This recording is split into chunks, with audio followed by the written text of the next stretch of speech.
What's happening, everybody? John from Vintage Game Vikings here.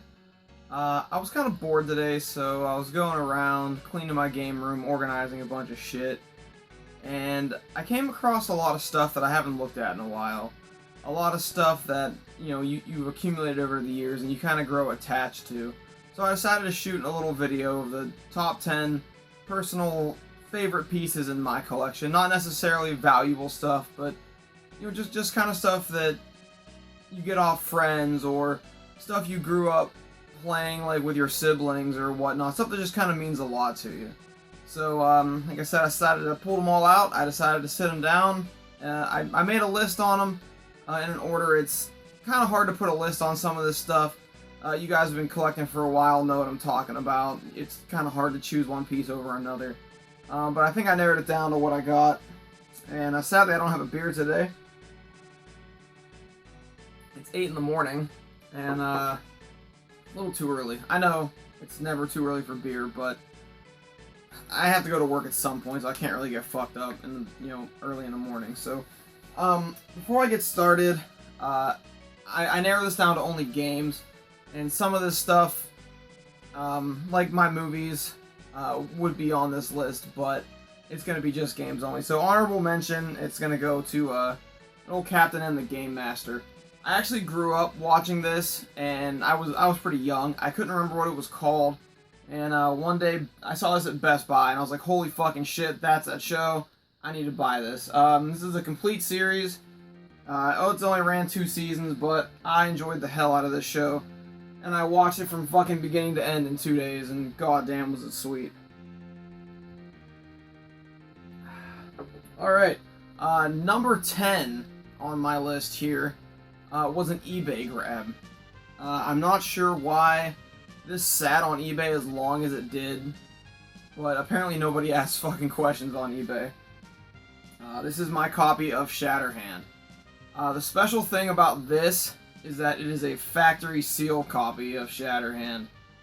This game has gone up in value recently, and if anybody have played it, you know why. This is a badass game. It's a side-scroller. Basically, you go around beating the shit out of stuff, and you get power-ups and whatnot. There's actually a lot of variety to this game.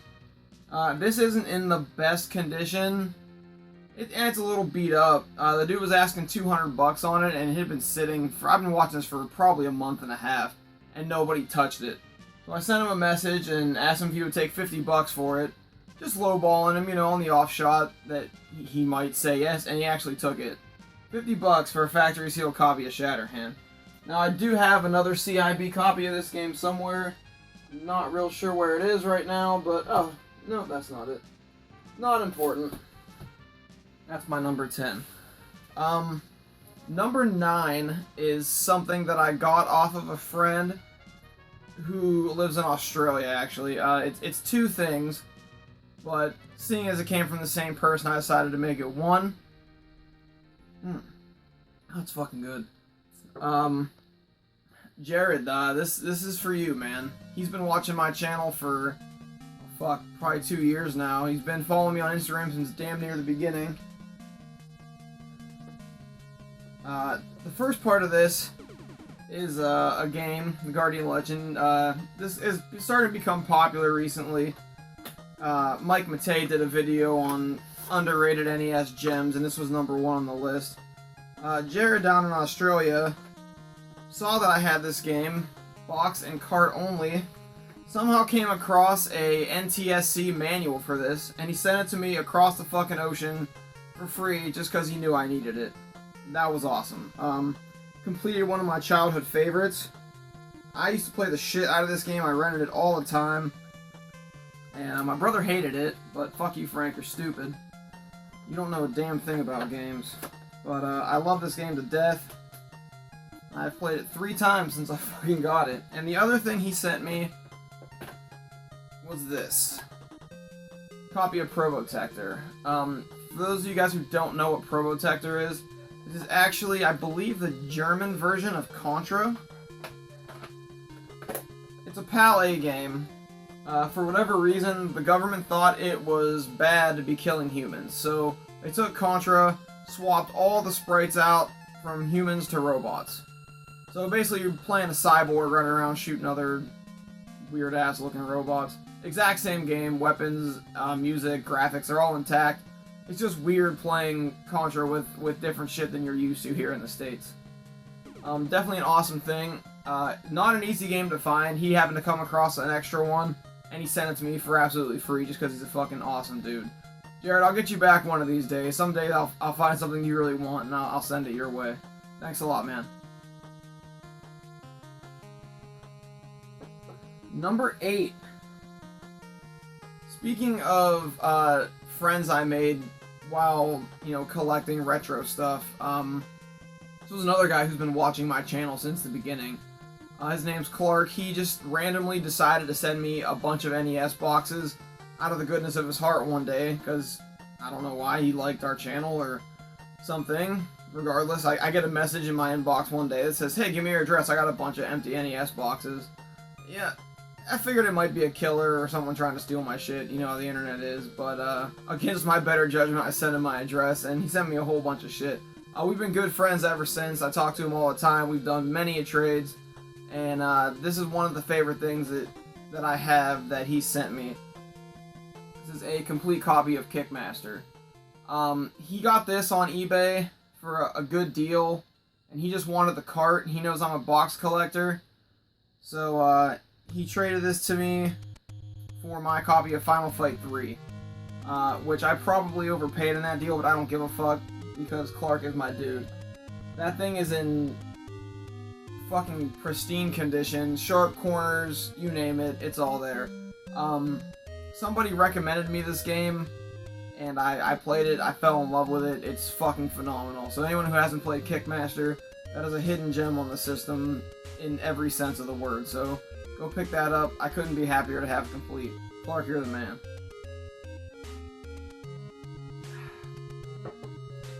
What number am I on?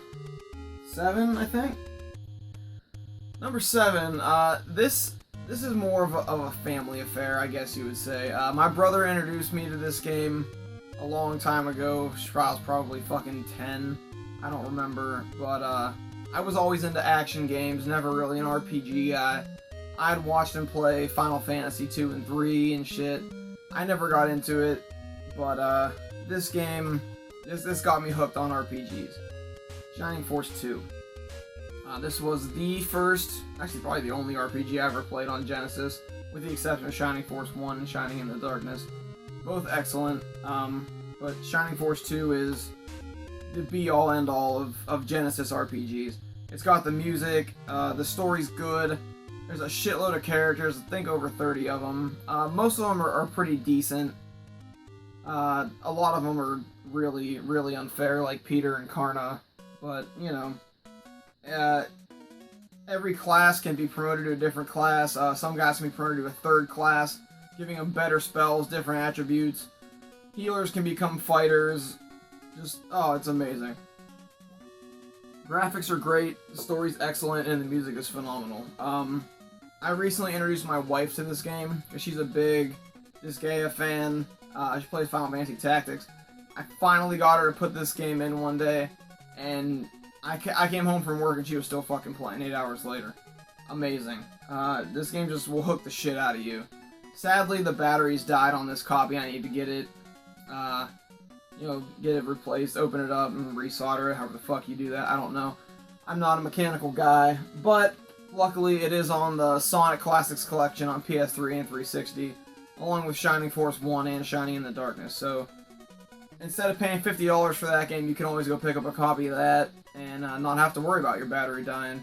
Just the yellow light of death. Number 6. Number 6 is probably the sole reason I got fat as a child. I used to be a big sports kid. Soccer, baseball. One day I met this kid in elementary school. I was in 4th grade. I found out he lived like 3 houses away from me. I said, dude, we should play video games sometime. So, okay, whatever. So we went to the store that day, we rented this game, and spent the whole fucking summer trying to beat this. It's The Adventures of Batman and Robin on Genesis. This is one of the better Genesis games in my opinion.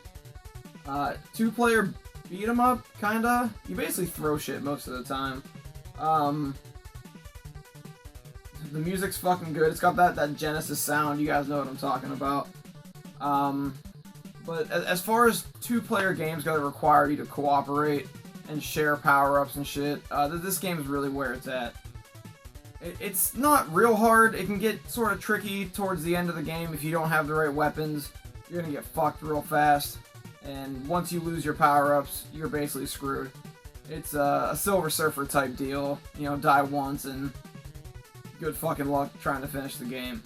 But yeah, we sat all fucking summer playing this game, and I was so happy to come across a complete copy of this. It's beat up. It's not in the greatest condition. I'd love to have it in the hard case. I don't know if it came in a hard case or not. I believe it's a fairly late release title. Nah, 95. Yeah, sorta. It's getting there. But yeah, this absolutely one of my favorite pieces. I fucked that sentence up.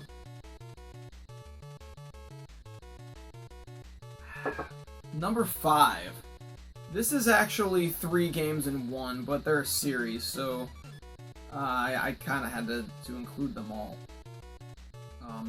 These games I grew up playing. They are my favorite games to this day. And anybody who pays attention to my Instagram or my channel, you guys know what this is. It is my complete set of Ninja Gaiden on NES. Obviously, this one being absolute hardest to find in the series. It's a $50 cart by itself, and the box and manual are extremely difficult to come by.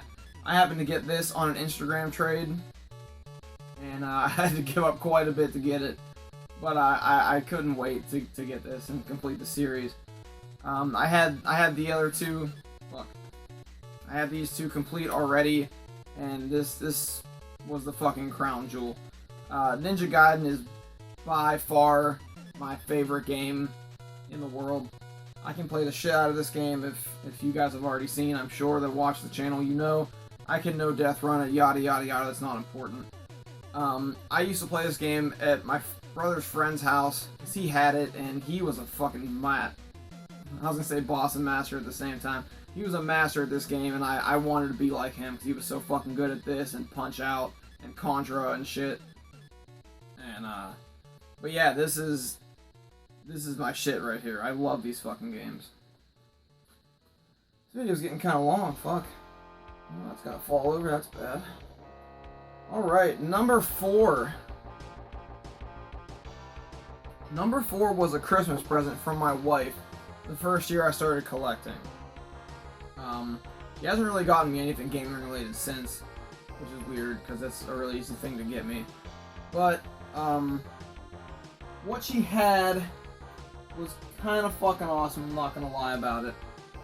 I had touted this game to her for a long time, Clock Tower. Anybody who's played this game knows how crazy it is. Basically, you're running around from a homicidal maniac with a giant pair of scissors. He's trying to kill you.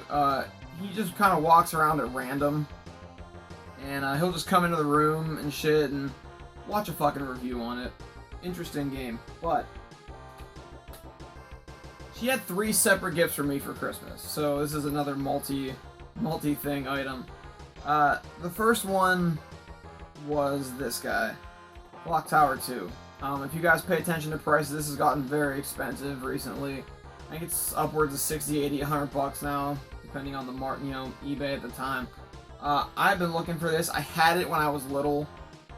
My friend Brian sold this to me for $5 at high school, and I've been looking for it, since day one, because I got Clock Tower very early into collecting. Couldn't find this, so she got that for me. Second present she had was the Famicom version of the original Clock Tower. I don't want to know what she paid for this, because this game isn't cheap.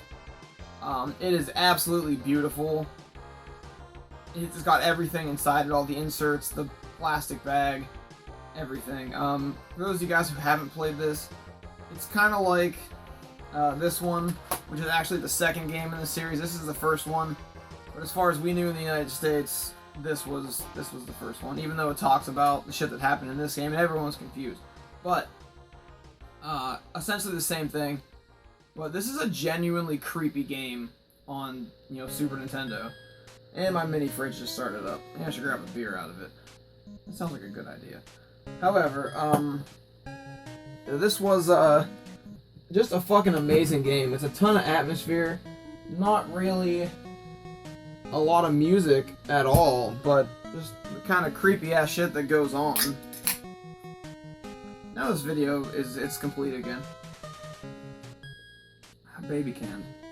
Anyway, they have translated versions of this on emulator, so by all means pick it up.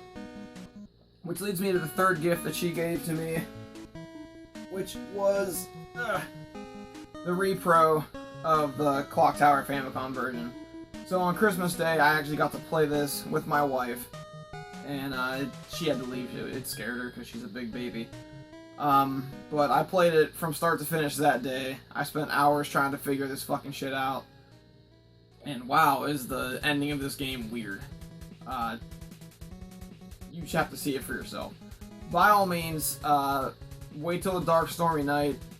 Emulate this game, get a repro from 8-Bit Evolution or somebody else online, and play this fucking game, because it is absolutely great. Probably the best Christmas gift I ever received from anybody. That was awesome. Thanks, Butt. I call my wife the Butt. Running out of space on this table. Number 3 is something I found on Instagram. That's a really fucking small can. I remember getting that. Number 3 I found on Instagram. I was digging through the NES hashtag one day and came across a lady who had pulled some Nintendo games out of her attic and was ready to move. And she had them all in like a Tupperware tote with the top labels facing the camera, and I'm digging through them. It was kind of far away because she had the NES in the picture too. And I saw a top label that I didn't recognize. So I asked her about it. I said, you know, what's that game above X-Men? She comments back, the Flintstones. And I'm like, oh my god. Okay, so I run to my game room, look at my Dino and Hoppy, and it's definitely not the same label. So I private messaged her, said, hey, would you be willing to sell that? You know, I'll give you 20 bucks for it. She said, yeah, sure, that's fine. So the next day, she sends me a message saying somebody messaged her and told her what it was really worth. So I'm up shit creek. Right now she knows this is a fucking $700-800 game and I'm not getting it. She sends me another email or message, whatever you want to call it. She says, honestly, if you would have never said anything, this would have just, you know, been unplayed forever and I wouldn't have known anything about it. So if you want it, 300 bucks. So I paid her 300 bucks and got me a copy of the Flintstone Surprise of Dinosaur Peak. 300 bucks is a lot of money for a game, but like I said, this goes for quite a bit. I will pay $300 for this all day. You know, worst case scenario, I sell it. Whatever, and make my money back. This actually isn't a bad game. It's a lot of fun. This is an original Blockbuster sticker. It has never been taken off. I haven't opened this game and cleaned it like I do with the rest of my games because I'm going to let this Blockbuster sticker sit on there. This is pretty much proves it's authentic. I mean, Blockbuster is the only place you could get this. Had this fucker on the hook for 20 bucks, which would have been amazing, but, you know, I'll let it go. I'll take the 300. It's still an absolute steal at that price. There you go, buddy. Sit there. That really doesn't have any sentimental value, but it's got a story behind it, so that's why I put it at number 3. Number 2 was my absolute best find of all time. I found this at a GameStop, or not GameStop, buybacks. Pretty new into collecting. I knew it was kind of rare at the time. I didn't know it was as rare as it was until I looked it up on eBay, and I said, holy fuck. And I caught buybacks absolutely slipping on this motherfucker. The Misadventures of Tron Pawn. I had gone game chasing. Shine this at you. I had gone game chasing with FK that day, and we were coming home, and my buddy said, "Hey, I'm gonna be late to work out, so you know, hang out for a little bit." I said, "Dude, let's stop at Buybacks on our way home." He says, "Okay." So we went out of our way a little bit, and FK walked to the Super Nintendo store part. He was ahead of me, so I said, "Fuck it," going straight for PlayStation, digging through this stuff, and you know, here it is, sitting the end label just like this. And I looked at it and I'm like, man, that's gonna be expensive. I don't even want to pull that out and look at the price, but I did anyway. Had a fucking $1.99 sticker on it, $1.99. Snatched that motherfucker up, motioned FK to come over. He looked at it, dug it up on eBay, and I'm like, dude, we're fucking leaving. I'm paying cash for this thing and we're out. I was sweating bullets when I rang this thing up. I thought alarms were gonna go off and fucking security guards were gonna bust in, but no. Came to 213, and I kept the receipt. It will be in here forever. Good old $1.99. I don't know if you can see that or not. I'd imagine you can. I was happy as fuck, and this is the main reason I started collecting PlayStation. Figure when I have one of the super rare games, I might as well start collecting PS1. And PS1's actually one of my favorite systems, so kind of awesome. And the sad thing is I had this game as a fucking kid. I had this, I had Mega Man Legends 2 and 1. And in all my infinite wisdom, probably traded them in for GameStop for pennies on the fucking dollar to get something new and stupid. Or my brother still has it, one of the two. Not really sure.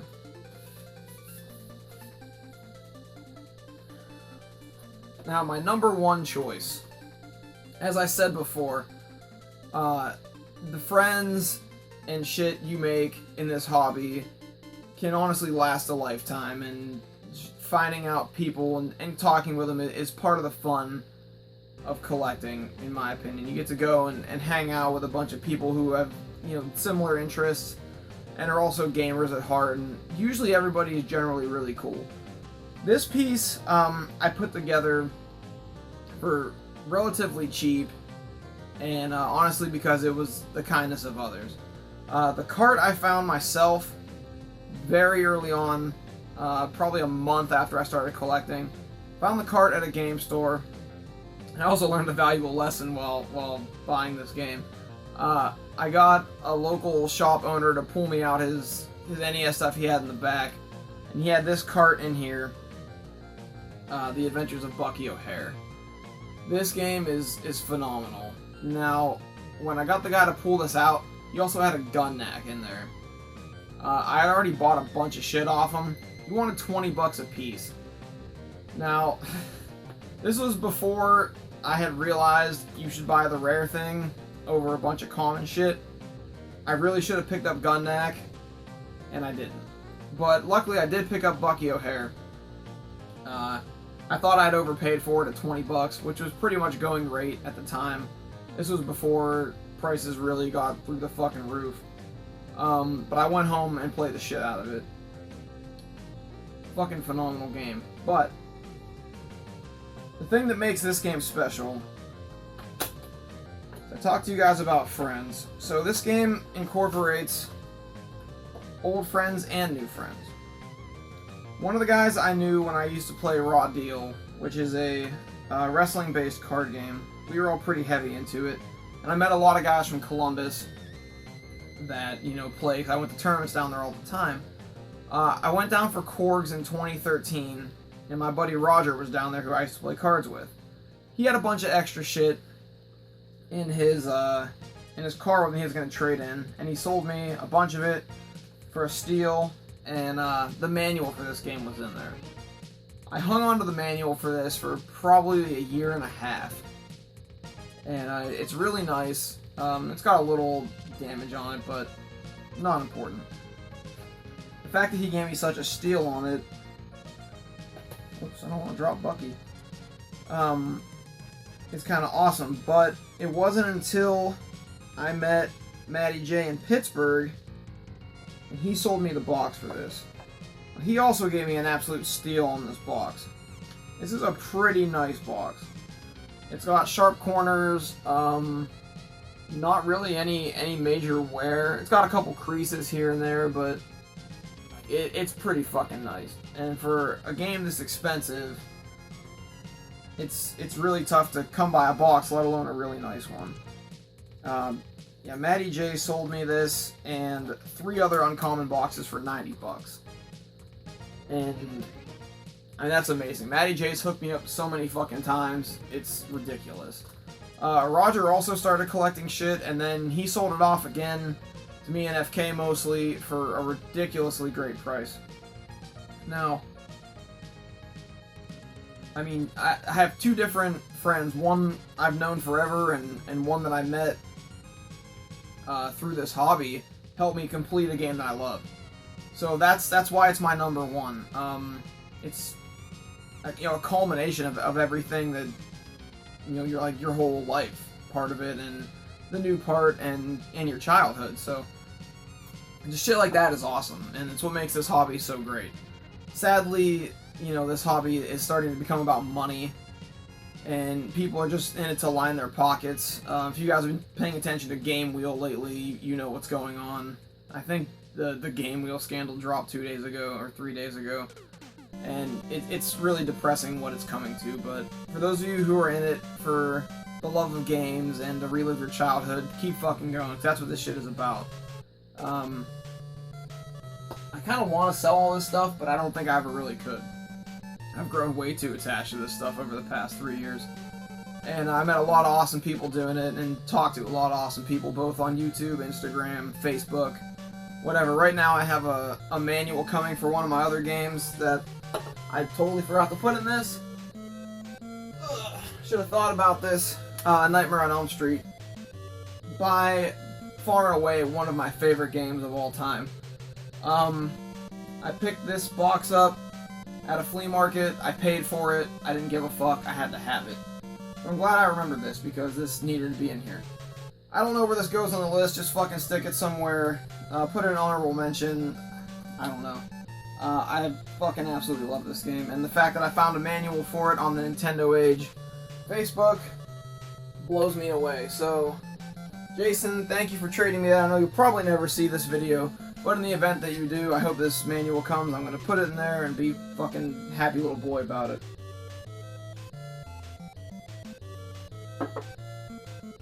That's all I got for you guys today. This video ran way longer than I wanted it to, but you get the general message. By all means, put some comments down there. Tell me what your favorite stuff is, your most sentimental pieces in your collection.